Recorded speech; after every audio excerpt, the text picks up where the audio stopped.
Right. Welcome, everyone. Thank you so much for joining us today for this Real People, Real Talk virtual roundtable on making unconscious bias more conscious. I am your host, Lotus Buckner. For those of you who do not know me, I am the founder of LB Talent Solutions, where we work with both individuals and organizations to elevate their talent potential through career coaching, resume writing, LinkedIn rewrites, and the such. You will be added to my mailing list just for participating today. So you will get notified of future events and other goodies. We don't email too often, but if you ever get sick of hearing from me, you are more than welcome to unsubscribe at the bottom of any of the emails.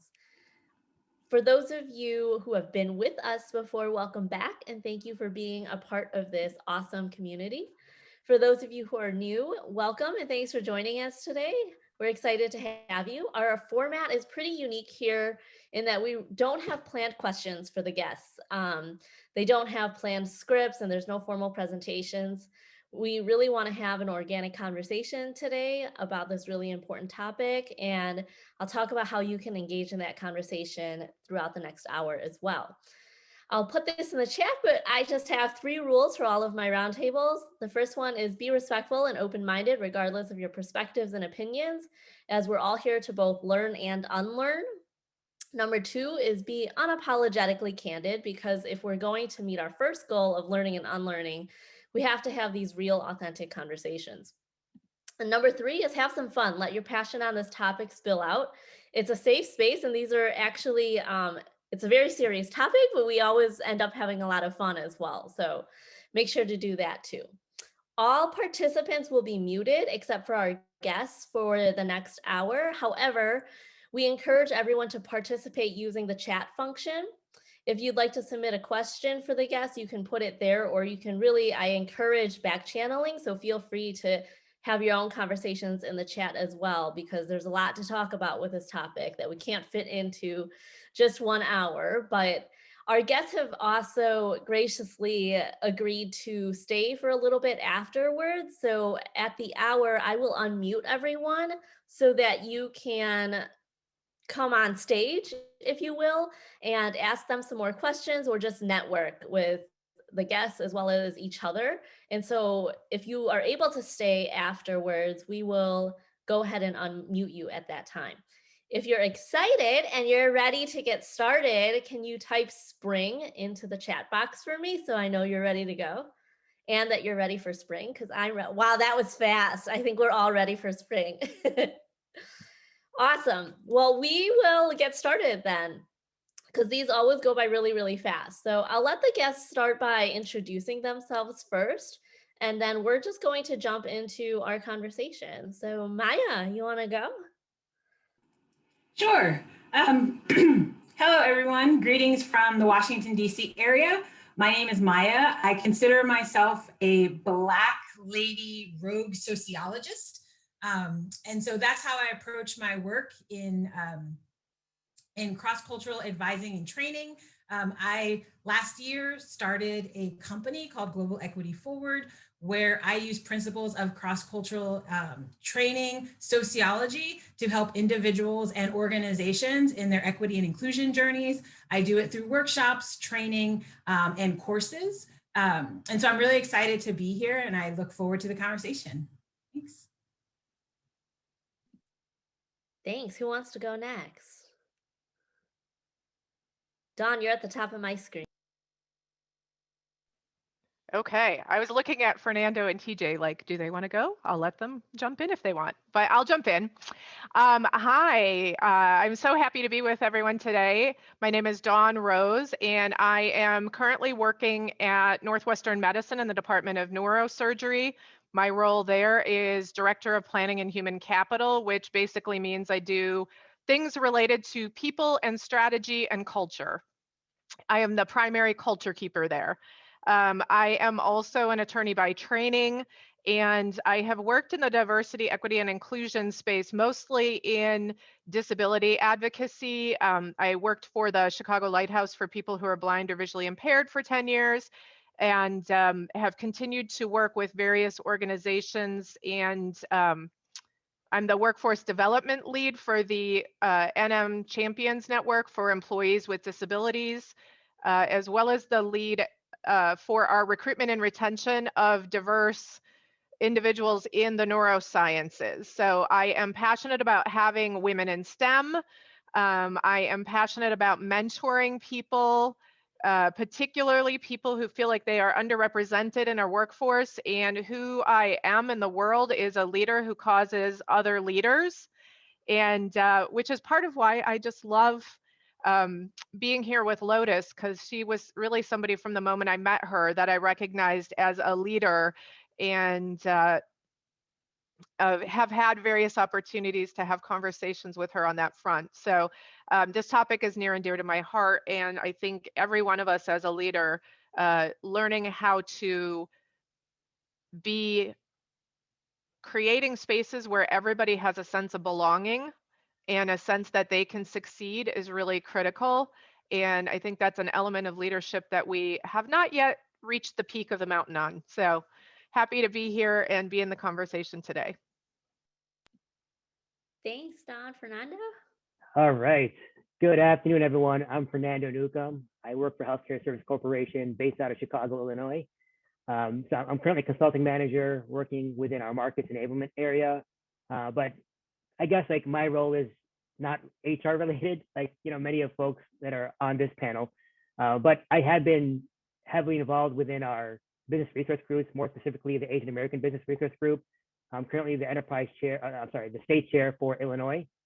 And, just having been a part of, diversity, inclusion, and equity efforts, for the past 3 years now, always looking for ways to connect with others, in this industry, and really to learn more about, how can we overcome like such biases, right? Because the reality is we're all human, right? We all sometimes make mistakes and have biases from previous backgrounds or whatever case may be, right? But talking to this panel today, hoping to learn more about how we can overcome and make this world a whole better place. So looking forward to the discussion today. Thank you all.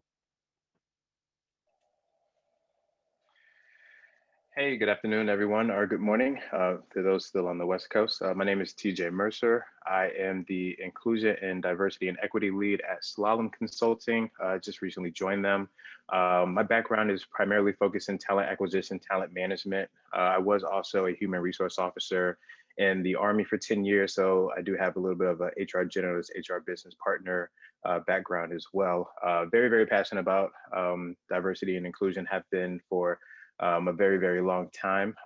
Grew up a military kid in the Midwest, and have consistently been learning and growing and being challenged by individuals such as yourselves on this call, conversations with Lotus, as well as many others. So very excited to be here today and ready to jump into this conversation.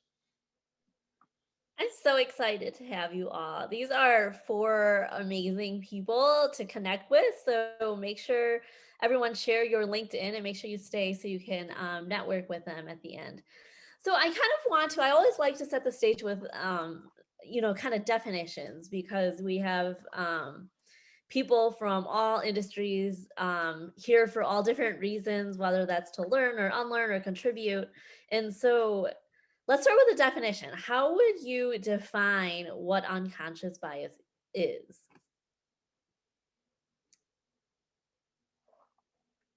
So I'll jump in. So unconscious bias right now is a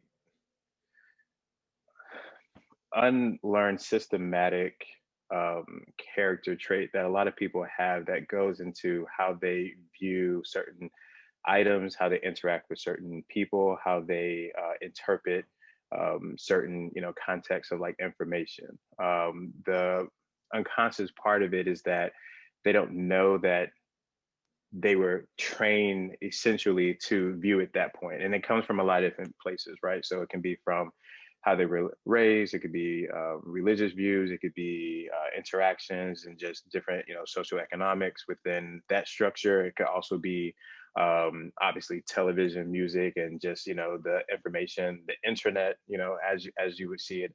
And it's just something that is I consider blind spots for people within that effort that changes how they interact from day to day and move on with that. So love to hear other people's opinions around that though. Right. I guess just to kind of expand upon that, right? I mean, at least when I think about unconscious bias, you know, a lot of times it's shortcuts that we make in our own mind, right? About, unfortunately, perhaps snap judgments, right, about other people without realizing that we've actually done that, right? So the reason why is, like, you know, this topic is, you know, near and dear to many of us, right? Is because, again, we want to improve, and I think we realize the value that diversity and inclusion does bring, you know, not only to the workplace, but just to everyday life, right? I mean, I think we have a lot to learn from each other. And, you know, thinking about it in that regards, I mean, we can do a whole lot more just on how to listen and understand other people's perspectives, right? So, you know, trying to find ways to how we could perhaps overcome this, and just really being aware of our own biases, right? Because even myself, I catch myself sometimes, wait a second, you know, I tend to fall into the trap of the like me bias, right? I'm like, oh, I want to work with these people, they're like me, right? But a lot of times it's like, wait a second, how can we improve this situation by trying to include others, right? And learn from them. So hopefully that provides some additional perspectives on the topic. Fernando, you bring up a good point that when you say that. So one of the things that I've heard people say, right, in this space is, well, I don't have any biases. And I certainly have an opinion on that, but I want to hear what, you know, one, do you agree that we all have biases? And two, what would you say to people who think that they truly don't have any biases? Can I jump in on that one? Yeah. Okay. Because, you know, working with neuroscientists, I like to pretend I'm a neuroscience expert. And I've learned, you know, I'm a geek. I love to learn this. So, I mean, really, when I look at bias, the good news, I guess, for people, I'm going to assume everybody on this call is interested in this conversation and is interested in how do we make unconscious bias more conscious, right? Because that's how you propose this. And so we would all say we're good people. We like other people. We want to be respectful of other people.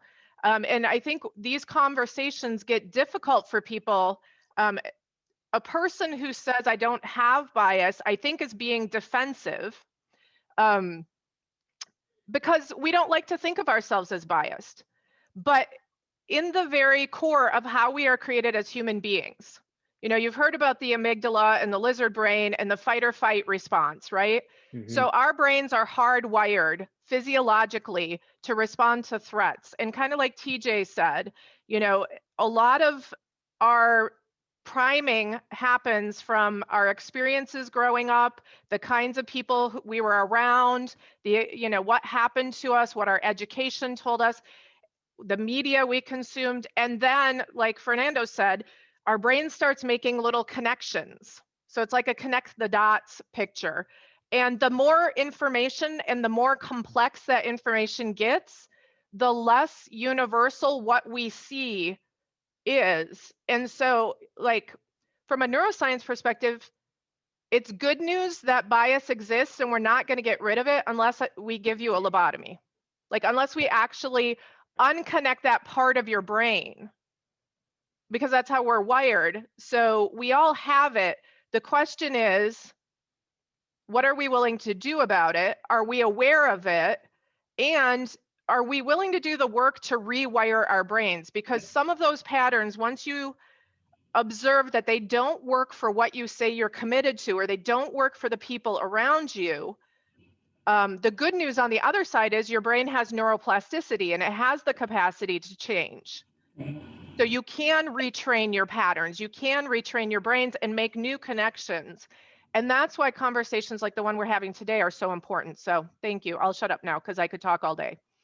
I really like what Dawn had said, because when I teach my courses, I talk about, you know, when we talk about stereotypes, when we talk about schema, when we talk about the connections that we make, right? To your point, Dawn, it's they're for a reason. It allows us to process situations to figure out if they're safe, if they're not safe. And it also helps guide our behavior, right? It helps to set the expectations for interactions with people. And so the associations in and of themselves are not good or bad, right? It's our it's how we apply them. And I think when I talk to people, first of all, I'll just be clear, I don't like the term unconscious bias. I have some issues with the terminology. But I think when I talk to people about, the associations that they make, the connections that they make, we have a conversation, or, I do activities that sort of illustrate the connections that people make and the judgments that go along with those connections. And then people realize it's like, oh, I do it in my everyday life, right? It's not just, race. It's not just about ability. It's not just about these other things. But it's basically the way in which we move through the world and categorize the world that helps govern our behavior. And so when we talk about changing things, I totally agree. You have to rewire and provide people with more information to be able to see these associations and these judgments in a fuller picture, right? Because the judgments are mostly instantaneous, right? You only get a small caption of what it is you're seeing, what it is you're experiencing. But in order to begin to rewire, you have to be open to seeing people in their full humanity, seeing situations in their fullness. And it takes time, right? And people aren't always committed to taking the time to process things or taking the time to unlearn things. So I totally agree. And I feel like there's a whole bunch of conversation to be had in there. No, I think what you hit on is actually like the theme of the entire discussion. It's the second part about it. All these people is like, oh, I don't have biases for this. Like what you just mentioned is 100% true. There's biases in your everyday life. So like I'm a Tennessee boy. Tennessee does barbecue a certain way. So if I go to KC, they do barbecue a certain way. If I go to South Carolina, if I go to Texas, they do barbecue a certain way. Now, am I biased to the way that I like my barbecue done and the pit style of barbecue that they do in Tennessee? Like, yeah, but can I appreciate the art and the beauty that Texas put into their brisket? Like, even if I don't enjoy the same, like, I don't have to change to be like, oh, I love this as opposed to this, but can I understand and appreciate the effort that it goes into, the skill that it goes into, the thought and the passion and the different things that go around it? And if I'm talking about something as simple as cooking meat, right? Or like, you don't think that enters into the workforce. You don't think that enters into education. You don't think that enters into relationships and how you build that. And so those are the different things that come into it. So when I talk about like biases and stuff within, my position in ID&E or working within like talent acquisition, I talk a lot about educational biases. So people stack and rank schools a certain way based upon the stature and where they go and what they did. I even picked my MBA program because I didn't want to really honestly have to deal with the biases of people if I were to go to this university versus this university, but it exists. But what doesn't exist is that in 2021, I still have first generation college graduates. So like, can you understand and appreciate the effort that it took for that individual to try to change from a generational standpoint their education and move into a different way? Are the sacrifices that they had if they didn't have the economic means to just sign for the student loans to go, if they had to work their way through that? And so there's a lot of beauty and a lot of effort and earnest within that journey, but I still have hiring managers that see the resume and don't want to ask the questions, don't want to talk about stuff. But then when you bring it to them, where we talk about the conversation getting difficult, is they get defensive within that setting. And it's just like, hey, I'm not trying to judge you, because everything that you know tells you Harvard, Notre Dame, Northwestern, like these are everything that is publicized tells you that. All I'm trying to get you to do is expand your thought to say, like, can you talk to this person and see if everything that you know can also still be applied to this individual? Like, you're using your bias as a gate or a door that you're closing on somebody else. And so that's where I keep coming into it. And I love what you say about the unconscious part. I think about that because honestly, I think there are some that are very much unconscious, but I think that there's a lot of people, especially in today, that will make you aware of it. And then it's those people, then at that point, now they're choosing not to acknowledge that. So it's only unconscious until I give you the truth. And then once you have the truth, it's not what are you going to do with it. Well, it's used as an Oh. excuse a lot too, right? I mean, we've been hearing that all over the news with, big time CEOs who make an offhand comment and then get in trouble for it and get blasted for it virally. And then their response to that is, oh, it was just an unconscious bias. Like it's been used so much too as an excuse, which I think is very problematic. And it keeps it in this place of, making it seem like it's just a natural thing, like it's something that can't be helped. And to the earlier point that TJ mentioned, and also Dawn, none of this happens in a vacuum, right? Like it's all framed within structures and systems that were created by people, right? And so for me, it's all about revealing to people those systems, those structures that produced these attitudes, these assumptions. And that's also for many people, that's a big step, right? Because most people Right. that the world is just sort of, not normal, but naturally organized the way that we have it. And I work in international context a lot with the US and Japan. And,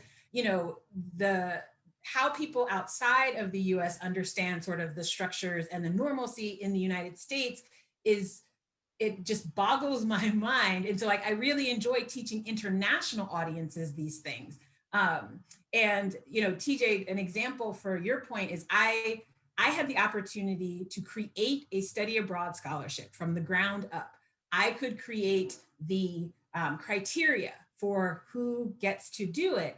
And based upon my experiences where when I was a grad student, people were evaluating my undergraduate academic record from 10 years ago as illustration of whether or not I was committed in grad school. And some of those things scarred me. And so my focus was potential, not past performance, and being able to identify characteristics of resilience and people who would appreciate the opportunity. And whenever I would be in our discussions for the committee, there was always one person who he was Japanese, and he always wanted to look at the schools that the students were from. And so the last 3 years, I removed the schools. I was like, you cannot consider that. I was like, you just have to look at, their essays, how they answered the questions. And, those were the components of the rubric. Because what I found is, he was looking for, the large, prestigious universities. And so, a lot of people sometimes say it's too much work to look at somebody fully, but there are ways to be able to do it. But it's hard when you're grafting it onto something that was never designed to operate that way, because it just makes it it's more complicated. Yeah. Well, and I love what you just said, Maya and TJ. There is an efficiency to this from a mental process, right? And I want to, because there's some conversation going on in the chat too, and TJ, you alluded to it, like, when does it go from unconscious bias to something else? Because our brains are incredibly efficient. We take in 11 million pieces of information a second. The colors we're seeing, the things around us, that our bodies are processing food, that our fingernails are growing. Our brain has all of that going on in the background, and about 40 pieces of those information are actually conscious. And the other, however, like 10 million whatever, are unconscious. And if we had to be conscious to all of that all the time, we couldn't even function. So there's an efficiency to how we're wired. But to TJ's point, and to what some of the people in the chat are, and I think we're really polite about this still, we tiptoe around this. When people share with you the impact of what you, like, I think people, you have your biases that are unconscious, but then when people share with you their experiences, or they call you out on something, or you start to become aware of your bias and you don't do anything with it because, if you're a hiring manager and it's more efficient to just operate inside your biases, but you're not going to say that, we need to outright just call that prejudice then. Because once you start to become aware that you have an unconscious bias there that isn't serving what the organization or you are committed to, then then you're not taking responsibility for yourself. You are not creating what there is to create to counteract that.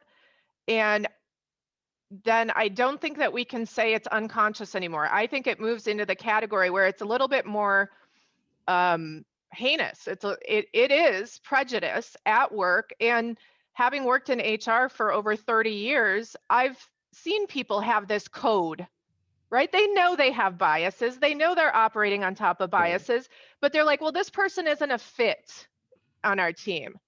This person, their productivity doesn't meet our expectations. But then when you ask them about their expectations, they can't put it in tangible forms. So I think, we need to start talking a lot more directly too, and not let people off the hook. Yeah.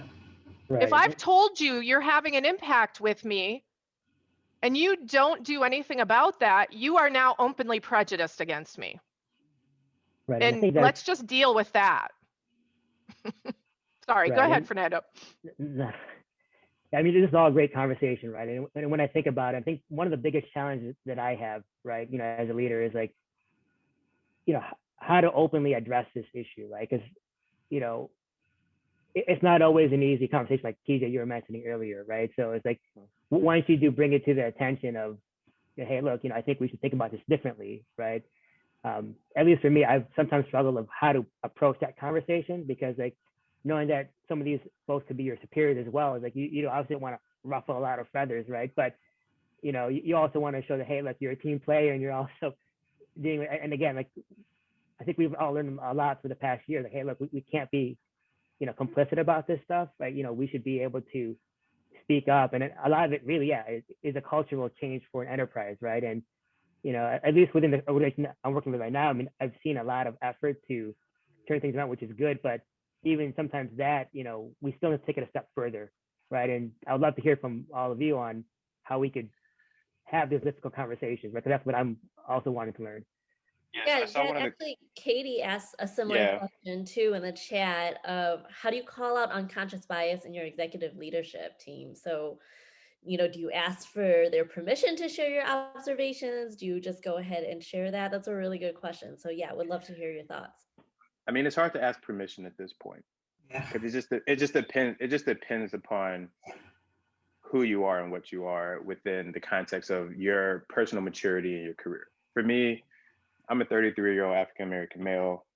I am exhausted from code switching for the first 10 years of my career. I'm exhausted from not being able to fully show up as myself and the mental capacity that it takes to put on that mask to make other people feel comfortable. And it's not just African-Americans that are doing that, it's other minorities that are doing that, it's women that are doing that. Lotus, as an example, one of, an HR expert, in my opinion, right? She's done it all. She's done a bunch of different things. But if I sent her to X client, she may have to essentially convince them. You have to convince them that you're qualified. You have to qualify yourself, even though the company and your organization sent you to that place to fulfill what needs to happen. You have to qualify that, and then you may have to bring in somebody else to double down on your statements. And I see that all the time, especially I still see that very, very prevalent with like women in the workforce. Like they'll say something and then the male counterpart has to co-sign that. And it's just like, this person already said it, right? And so for people to have to do that all the time, it's exhausting mentally to have to do that Monday through Friday and then feel like you can kind of be yourself.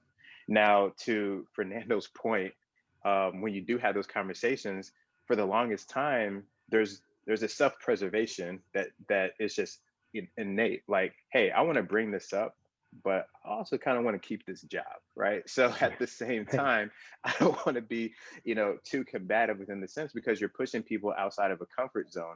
And so the executive leadership conversation, I'm so glad Katie actually brought that up. It's so important right now in the context of what we're discussing, from a corporate sense, from a nonprofit sense, from an educational sense. Executives have to lead this initiative. The ERGs can't lead these initiatives. The business resource group can't lead these initiatives. Because if I am in the Latinx employee resource group, speaking to a lot of other Latinx members, we already know this stuff. That's not the point. We need an audience with people that don't have this perspective and understand what it is that we're carrying and what it is that we're going through, both internally and externally. I've been really pushing that in my organization because I think a lot of people have this inclusive type of nature that say like, oh, well, we love everybody inside our office. That's cool. But when I walk out of this office, I'm dealing with stuff and that affects how I'm coming to work. So it's a complete mind freak within our society and our culture of what is that we're doing. And so when I have the conversation with the executive leadership, it's the challenge for them to be vulnerable in a sense, to say, I am not assigning blame. I am not saying that you created the system. I'm not even mad at you for benefiting from the system. I am telling you that there are issues within the system, but I am trying to have a conversation with you so that all that talk that you're talking about, how important this is to you and how important this is to our mission, I want to give you the tools to be the type of ally that you're verbalizing that you are. I want to give you perspective so that you can be the ally that we need you to be within this cause. And so that's where I'm framing the conversation, trying to get rid of some of that defensiveness, because a lot of the executives and directors and CEOs, you weren't there when the system got put in place. Right. You weren't at the table constructing the system to hold down women and pay equality. You weren't constructing this to hold down Latinx and management positions, but you can help fix it. And the truth is, you have to fix it because we can't. We're not in position to do that.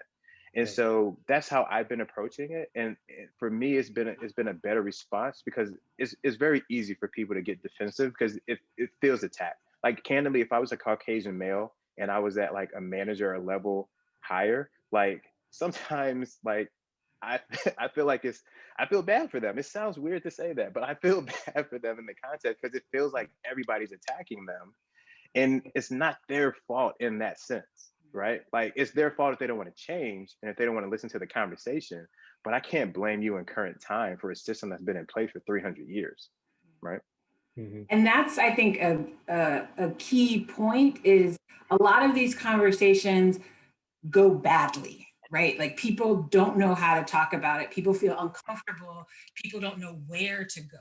So in the same way that TJ, says he is, exhausted or tired, I feel energized, to be honest. I feel like last year, all the crap that went down last year gave me permission to stop apologizing for being Black, educated, and somebody who has things to say. And, I also have like the heart and passion for educate, like as an educator. So for me, I ask questions of people. I allow people to ask questions in my classes and the workshops and the trainings that I do. My framework is, people have a lot of questions that they're walking around with that shape the things that they're doing, but they've never had a space or an opportunity to ask those questions. And so I usually, before I do a workshop or a training or anything, I let people submit questions anonymously. And, any type of question under the sun. I've heard it. There's nothing that can offend me. And my commitment is, to answer it as a sociologist and as just the everyday Maya who walks around in the world. And what I find is, people want to figure these things out, but they don't have any guidance on how to work through it. And so, what I like to do is, I let people, ask questions, but I also realize I'm an anomaly. Most people of color don't we feel like just existing is so much work. We don't want to be the person to help other people. But that is not how I feel and operate in the world. And most people are saying like, oh my gosh, you can't sustain this. You're going to burn yourself out or whatever. But I feel like this is what I have been, training and doing all of my work. I feel like this is what my career has led me to be doing. And I have a unique capacity to hold spaces where people can work this stuff out in a way that doesn't assign blame, that is educational, but also helps people figure out how to put that into action. And in my situation, I always preface it. I'm like, I am here to help you. I'm passionate about people. I'm passionate about individuals developing and learning. I really focus on next generation talent and mentoring as well. And so, I think creating that space is important. I don't think everybody can do it. And Right. I do think sometimes giving people grace when they're actually putting in the effort and they're trying to figure that out, right? Like not attacking people, helping people, like, work these things out. And it's hard. And, most people aren't comfortable or have the opportunity to do that. So that's the way that I try to work in the world and in the space that I work in. What Maya said is so key, and I'm gonna make this so quick. She is, and when I said I was exhausted, I definitely am. I also am very much energized, but I'm very much like Maya, where I'm raising my hand to say I want to lead from the front. And that's so important that she raised her hand and she said that. I have so many associates and colleagues of all different type of diversity backgrounds that their companies are coming to them and leaning on them to fix an issue that they haven't raised their hand to fix, knowing that they're 100% allocated to this work and they're already dealing with the ramifications of that system. So that's when people are talking to about the burnout and different things as far as that go. But there are a select few people that are out there, and those people's voices are getting stronger and stronger every day, but they're raising their hand and saying, I want to be a part of this conversation. I want to give you this perspective. But those that aren't, I feel like, especially this past summer, at some organizations, some people were put in some real awkward positions because they weren't raising their hand to do that, but they were kind of being thrust into that position to lead this company out of the darkness.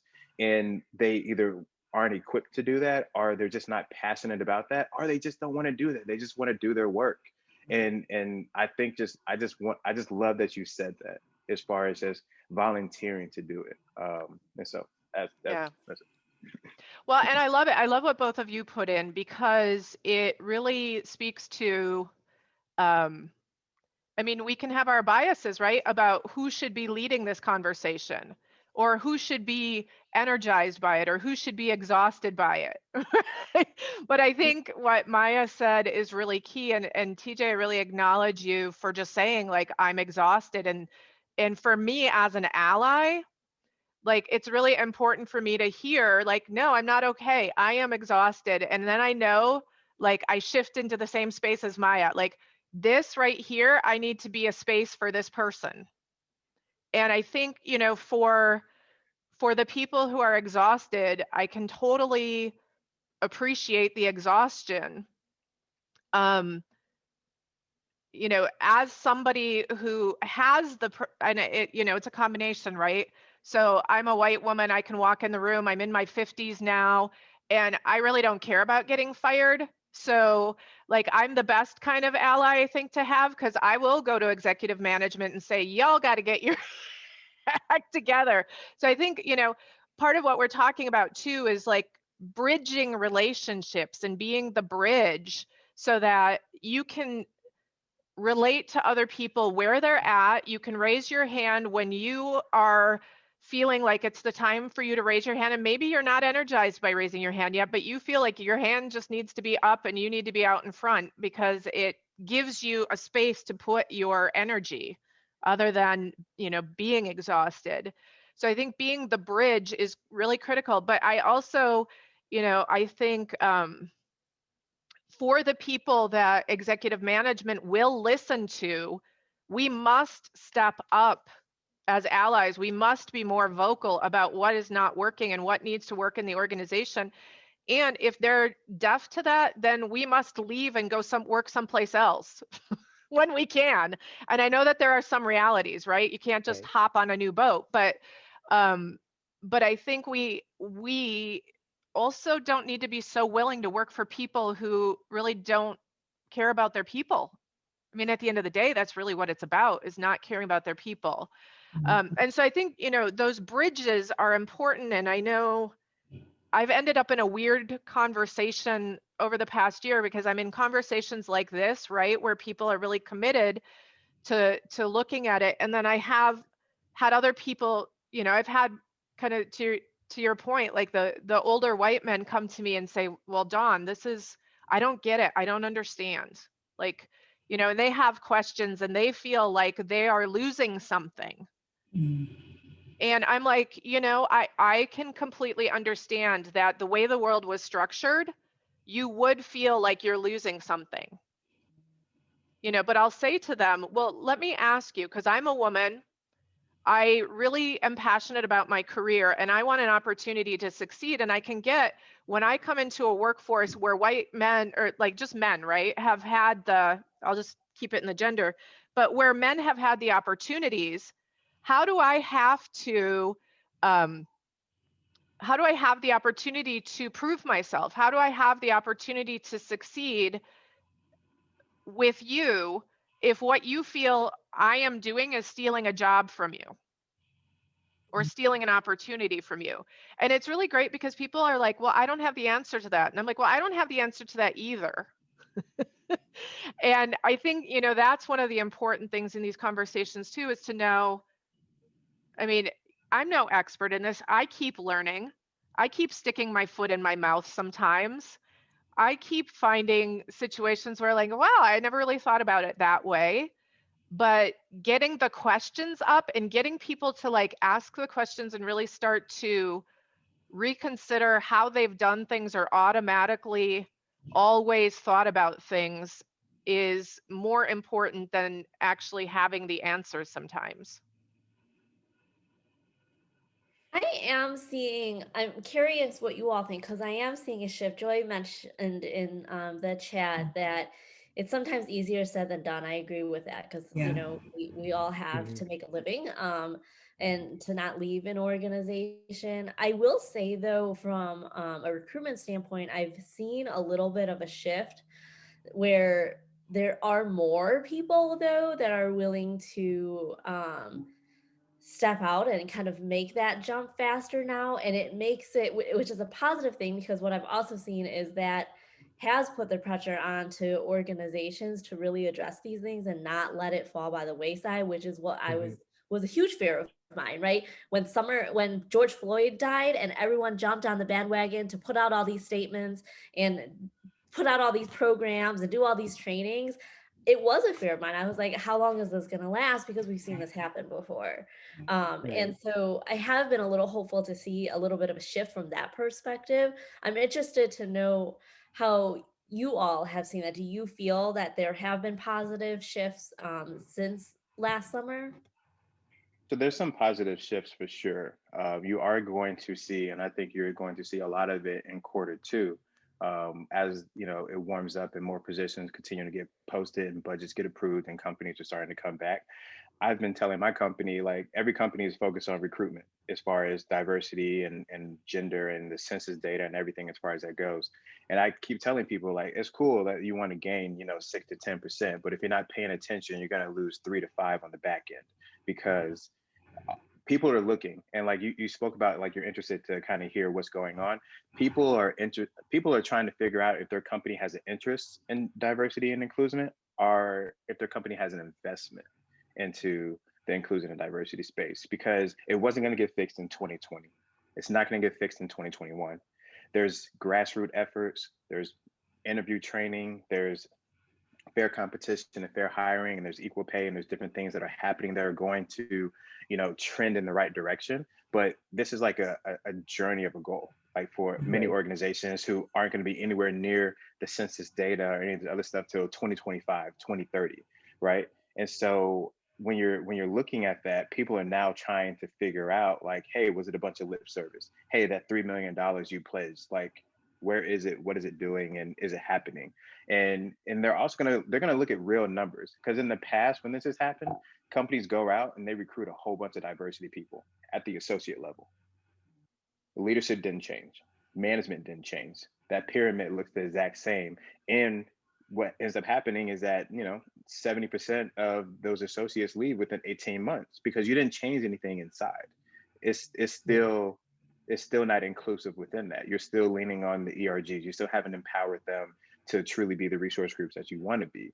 And so with the information and technology and everything that's out there, the transparency that has to happen from these organizations, I think you're going to see a lot more. I think you're going to see a lot more this time, because I just think people are looking at it. And I think there's people like Don, like Fernando, like, and they're saying, like, hey, like we're for real, and it's not going to go away. I mean, it's almost March and we're still talking about it. So that to me is a positive, because I honestly wasn't sure if it was going to make it to the end of the summer, because I didn't buy in as soon as all these companies started releasing statements.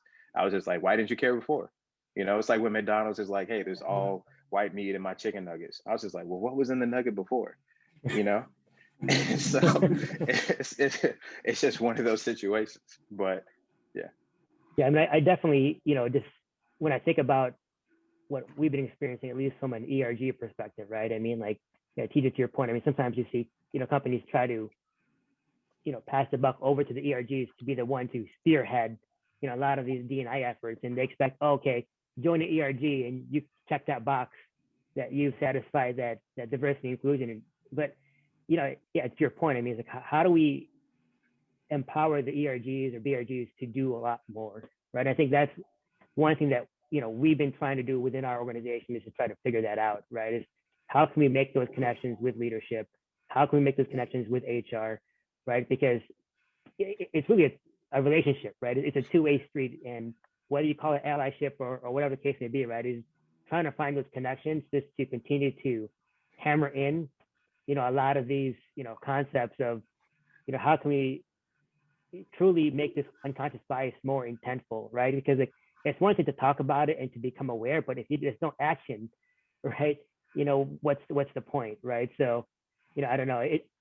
I'm always looking for ways to try to circumvent that and work around it, whether it's through direct conversations with executive leadership or whatever the case may be. I mean, I think that's a common goal that I think we could all be working towards.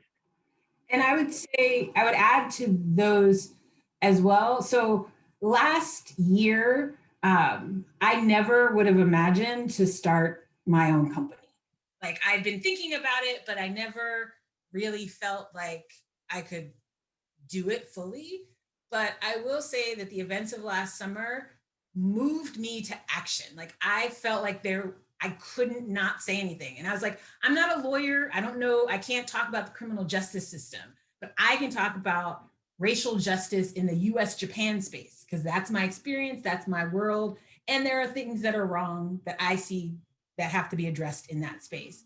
And so I think it's important. One, Dawn, you mentioned earlier, meeting people where they are, right? We can't make assumptions about what people know, what they don't know, what they can do, have done, et cetera. And two, I've seen, so what inspired me to do this is, people had made all these statements, they wanted to do things, but they didn't know how, right? And so they wanted somebody to come in and help them. And for me, I felt like it was different because COVID has created the space and the opportunity for us to reimagine, rethink the way that things are done, take chances and take risks, because in the COVID era, everybody just expects things to fail anyway. So it's like, this to me is the prime opportunity, and has been for organizations that I've had a chance to work with, where they're like, okay, we've committed to these things, and now we can have a conversation. This is not a sprint. You cannot correct 400 years of racial domination in a month, in 6 months. This is a marathon.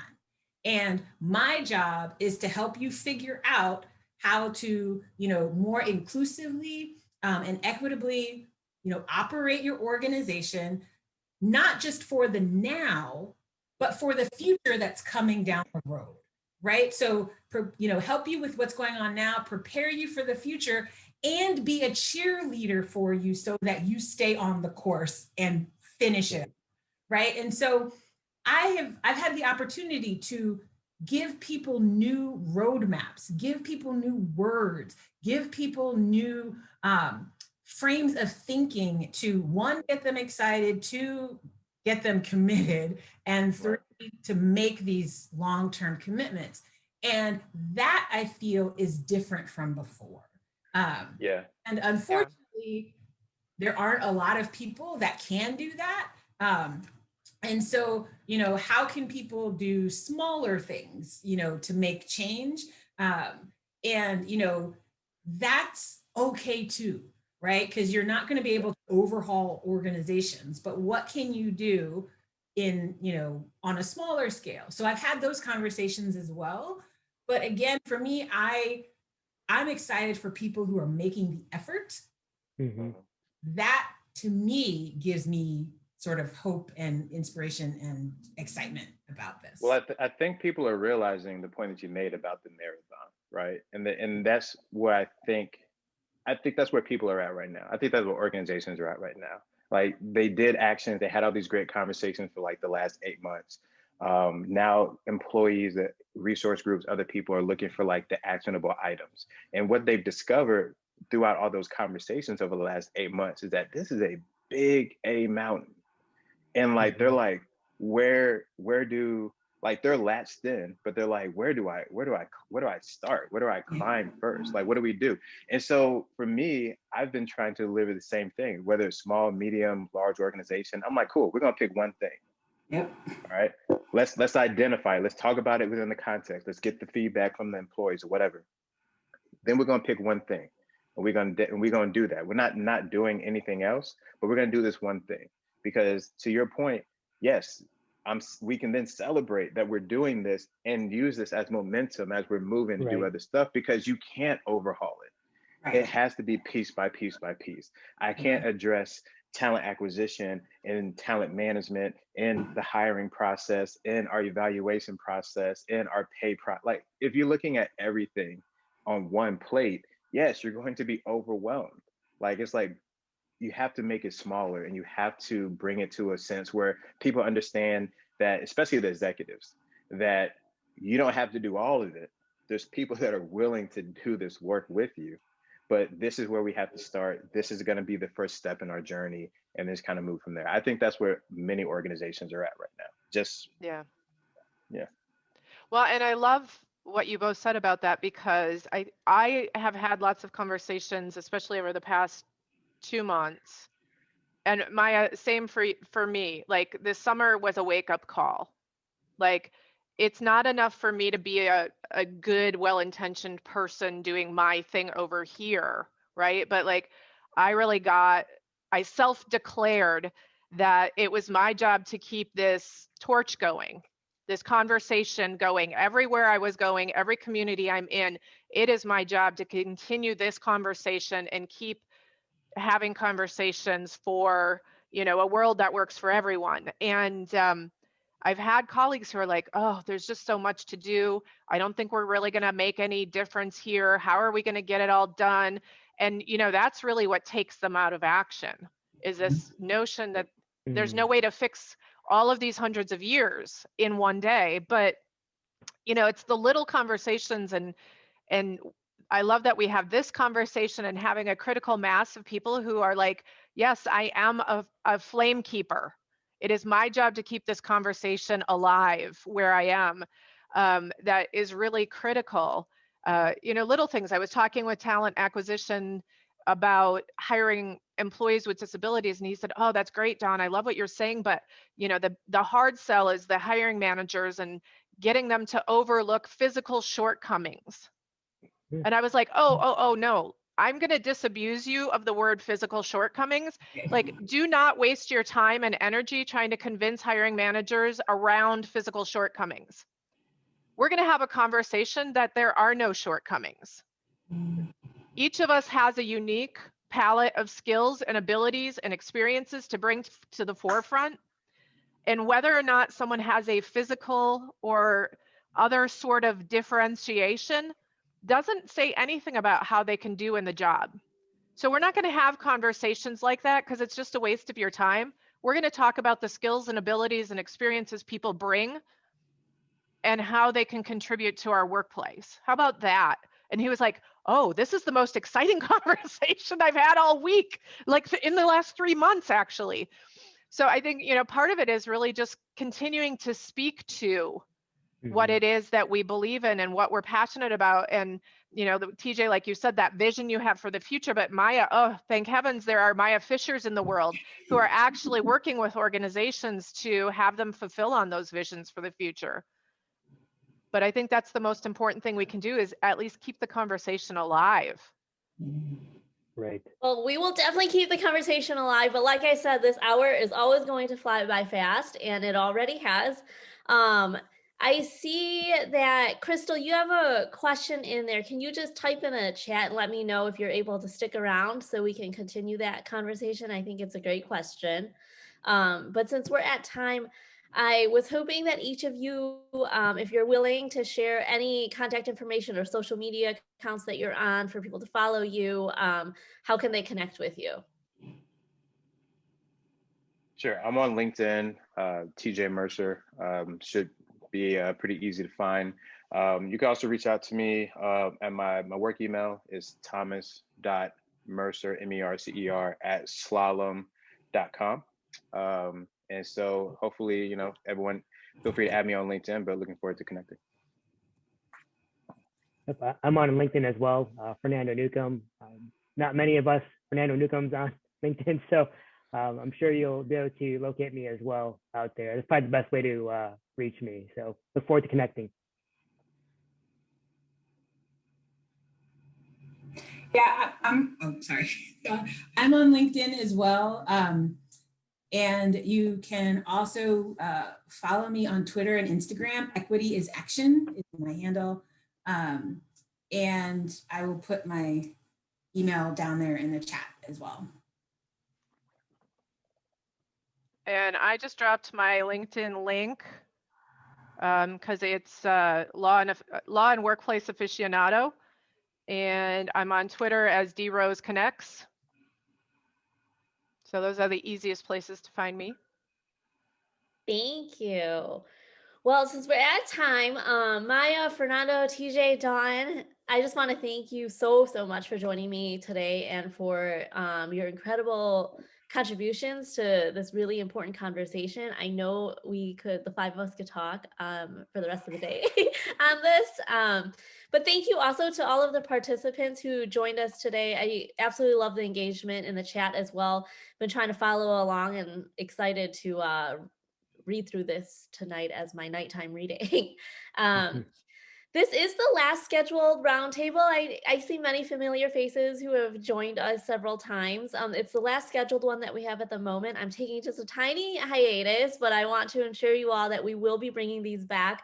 We've been doing them every month since August. And for those of you who have been to multiples, you know it's been a good time for learning and unlearning and fun and just really expanding the conversation around diversity, equity, inclusion, and belonging. So subscribe to our newsletter if you haven't already, just so you can stay up to date when we relaunch events, and we're hoping to do some different things in the future.